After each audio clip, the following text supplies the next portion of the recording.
1.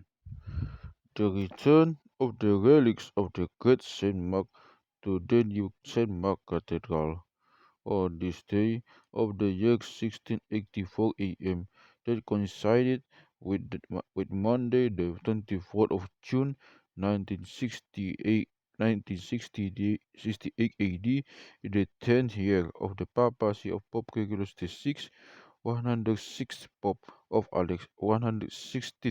of Alexandria, the relic of the relics of the great saint, the beholder of God, Saint Mark the Apostle, the evangelist of the Egyptian land, and the first patriarch of Alexandria were returned to Egypt.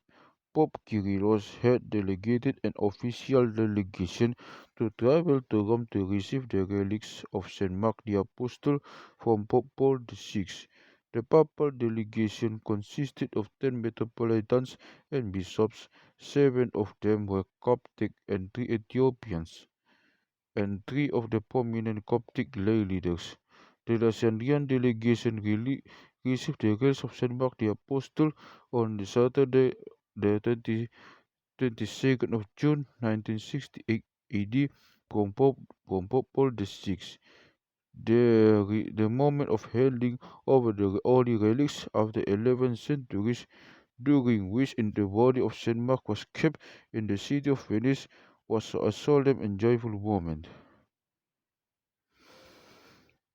The next day, Sunday 16th of Paona, June 23rd, the Alexandrian papal delegation celebrated a festive pontifical liturgy in the Church of Saint Athanasius the Apostolic in Rome. The 10 metropolitans, bishops, and the priests accompanying the delegation all served in the liturgy.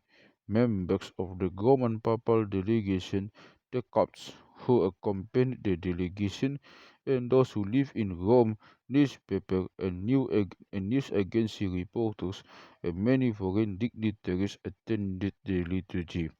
The Alexandrian papal delegation carrying the holy relics on Monday the 24th of June 1968 AD went to the airport in an official procession preceded by the motorcycles and police escort.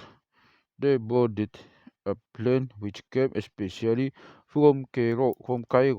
They boarded a plane which came especially from Cairo. The plane arrived at Cairo airport at 10:30 p.m. of the same day.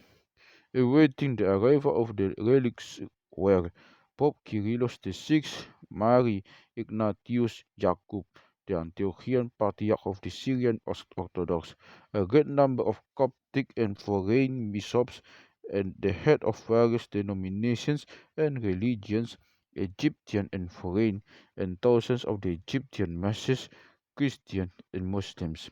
They sang and chanted enjoyable religious songs awaiting for the arrival of the plane.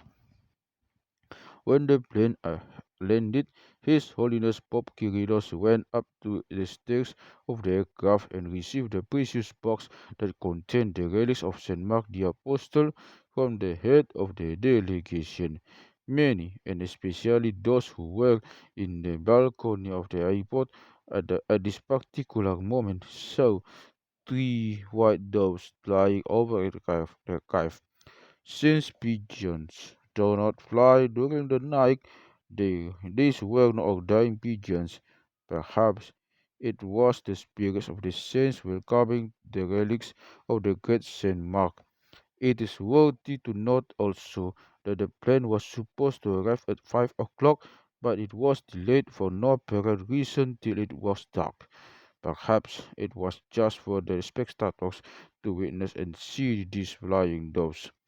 The Pope disembarked the craft carrying the box on his shoulders in the middle of the chanting and singing of the deacons, followed by a tremendous procession of thousands chanting with the deacons in joy and jubilation. The head of the Roman papal delegation, Cardinal Dowal, Cardinal of Algeria, was amazed by this tremendous religious rally. She also expressed that she was deeply touched by the devoutness of the Copts and the great honor and veneration of Saint Mark.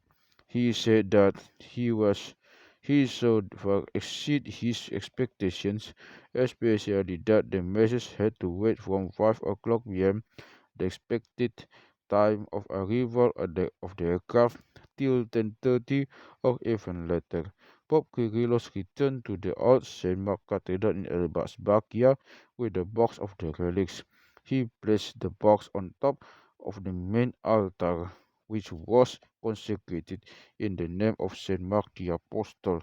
The box remained there till the third day of its arrival, when the Pope carried it to the new Saint Mark Cathedral in its inauguration. May the blessings of Saint Mark be with us all. Amen. 2. And on this day also, the great saint Anba Latsoun of El-Bahnesa departed. One day he went to the church and heard the words of the Lord Christ in the Holy Gospel, saying, "For whosoever desires to save his life will lose it, but whoever loses his life for my sake will save it. For what advantage is it to a man if he gains the whole world and is himself destroyed or lost?" These words kindled his heart, so he left the world and went to the wilderness of Scetis. Then he fought a great fight with ceaseless fasting and prayers. The angel of the Lord appeared to him and commanded him to go to Saint Isidore to clothe him with the holy scheme. He went to him, and after 40 days Saint Isidore clothed him with it. He increased in his asceticism. Then he lived a solitary life in the wilderness. There he was visited by Saint Balamon. Satan had appeared to him in disguise as a woman. Satan tried to persuade him to marry her by mentioning some of the Old Testament that were married by yet but yet were righteous. Saint Balaam realized that he was the devil. He crossed himself with the sign of the cross and prayed to the Lord to save him. The devil became like smoke and disappeared. Saint Balaam went to Saint Latsoun to take his advantage on devil warfare. He instructed him on how to overcome the devil and his deception. Saint Balamon, who then went back to his abode. As of Saint Latsoun, he increased in his asceticism until he departed in peace. May his prayers be with us, and glory be to God forever. Amen.